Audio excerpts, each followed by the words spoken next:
Cosa stiamo facendo attualmente? Stiamo portando richieste dei vari gruppi a livello regionale e con la rete regionale, per esempio, stiamo raccogliendo l'approvazione alla mozione per bandire i PFAS e la proposta di legge Ban PFAS. Più di 100 comuni hanno aderito attualmente, compreso anche il Consiglio regionale del Veneto, qui nel Veneto. Stiamo cercando anche di dialogare con le istituzioni, infatti abbiamo appena emesso un comunicato stampa ai candidati per le elezioni del Veneto, in cui facciamo anche delle proposte.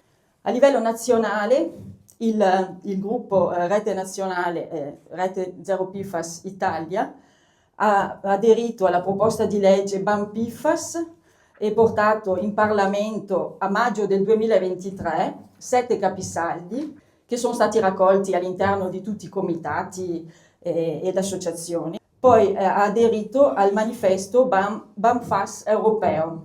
Adesso noi stiamo cercando di sensibilizzare anche la popolazione, soprattutto nelle zone dove ancora non si è parlato molto di FAS, mentre magari nella zona rossa dove abito io ormai la gente un po' ha conoscenza di queste sostanze e quindi vi ringraziamo di essere qui questa sera e vi auguriamo una buona serata.